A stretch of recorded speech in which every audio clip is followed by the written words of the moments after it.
Serial rapist Nkosinati Phakathi has been found guilty of all 148 charges he faced in the High Court sitting in Palm Ridge, east of Johannesburg.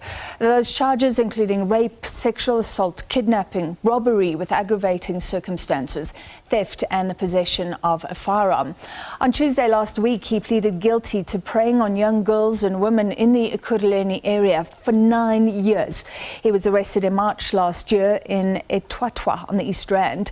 The case has been postponed until the 8th of December 2022 this year.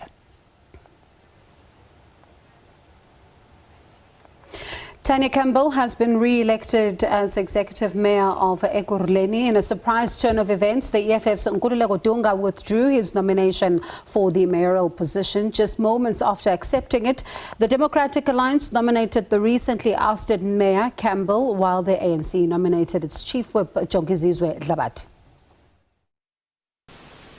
We had two candidates. We had Alderman Tania Campbell, Alderman Dlabathi. Alderman Dlabathi got 99. Alderman Tania Campbell got 124.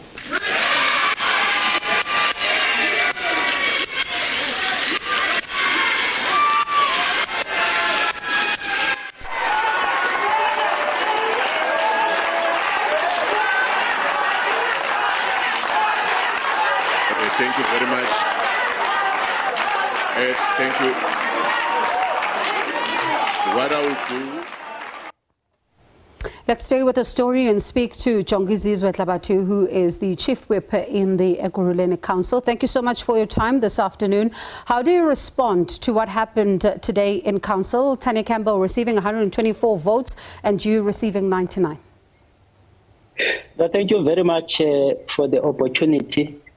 Obviously, we are disappointed by the fact that we did not win today's votes. However, the African National Congress caucus in particular is actually determined to continue to exercise strong political oversight through DA-led minority. We see this as a setback, but it does not mark the end of our quest of ensuring that we are able to regain the lost ground. We are equally excited by the fact that we were in a position to present a motion of which did expose the dire state of the city of Ekurhuleni. And of course, we would have loved to ensure that we have those that are fit for a purpose to then preside over the city so that we are able to turn things around. Unfortunately, it didn't go our way, but we are also encouraged by the number of political parties in council who really supported our candidature. And of course, unsuccessful as it might be, we are still determined to serve the people of Ekurhuleni. All right, we talk about it not having been successful. I mean, last week it looked like it was a done deal with the EFF that you'd be able to bag the mayoralship of Ekurhuleni, or whatever happens there, it was going to be in your favor. What happened? Where did the breakdown occur? Well, as you are saying, it looked like there was no formal communication from the ANC in terms of a deal between itself and the EFF. It's safe to say that the discussions were obviously ongoing. And on the strength of the engagement, look, firstly is that the ANC has 78 ward councillors out of 112. Secondly is that despite the fact that we don't have the absolute majority, we remain the biggest political party in council. Secondly is that the ANC has amongst itself a pool of councillors who are experienced enough, whom we believe that given an opportunity would have assisted to turn things around. And the sentiment from the community, overwhelmingly so, is that the ANC should be given an opportunity to be at the helm of the leadership of the institution. We as the ANC were open enough to co-governance. But obviously, if the principle of co-governance is not embraced by those that must be helpful in our quest of turning things around, we can't force them, and we had to stick to our principle as the ANC to field a candidate and contest. As I said, disappointingly as it might have been, we are sleeping comfortably, knowing that we have tried to save the situation in Ekurhuleni on behalf of the people. And it's up to the community of Ekurhuleni to really judge those political parties that are genuinely for their interest and those political parties that are making cosmetic commitment insofar as representing the black majority. So if I'm hearing you correctly, you are saying that you were willing to co-govern and those that were meant to help you were not willing to co-govern. Are you suggesting that the reports that we've been seeing, that the EFF is suggesting that there should be an EFF mayor, even taking it back to the tweet that we saw by the party president Julius Malema, that there will be an EFF mayor in Ekurhuleni, and then we then saw reports coming out suggesting that they would work with you to give the ANC Ekurhuleni while the ANC takes Johannesburg. Are you saying that those reports could potentially be true? You are not finding each other on co-governing? Well, personally, I was not directly involved in those discussions. Those discussions were taking place at an upper structure through our PEC. Safe to say that our input at a local level was firmly on the principle of co-governance. And that is why when we could not find each other at the level of co-governance, I guess then it did not really give impetus to the other parties to then converge and be able to ensure that we turn things around in the city of Ekurhuleni.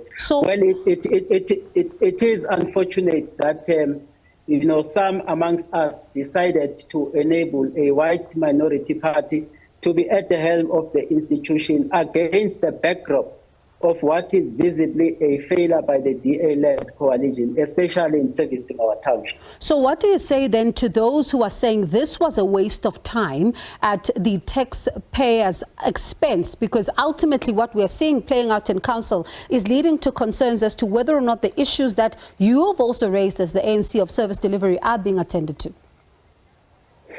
Yeah, well, firstly, I must dismiss the notion that it's a wasting of taxpayers' money. Council is permitted to convene meetings. No, I mean the waste of taxpayers' time. Some are saying that it was the waste of taxpayers' time to bring this particular motion if you did not have a firm enough agreement with those who were going to get you to take the metro. Some are saying it's a waste of time because ultimately then you should have probably focused on being in the opposition benches and improve the issues of service delivery instead of putting a motion that you were not sure was going to succeed. How do you respond to those who say that? No, it's entirely untrue and unfactual for that matter. The standing orders of councils do provide for political parties to send motions, petitions, questions. And all these tools are part of the mechanisms that are given to parties that are in opposition to use them as part of exercising their right of being opposition parties.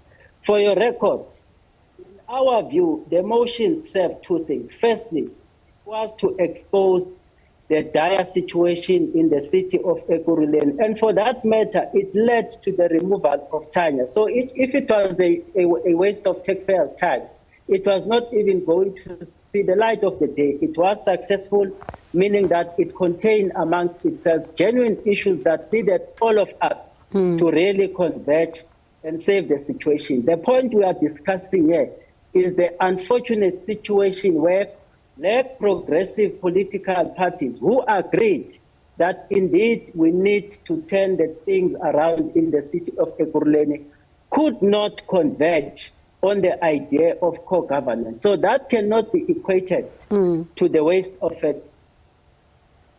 taxpayers' time. We were simply exercising our role as an opposition party as provided for by our standing orders. Mr. Dlabathi, thank you so much for your time. Let's then see if the service delivery issues that we've also heard on this channel from some of the residents there speaking to reporters on the ground are addressed, because essentially, of course, at the heart of it is, people wanting services. But let me appreciate your time this afternoon. That is Councillor Jongizizwe Dlabathi, who is the Chief Whip in the Ekurhuleni Council.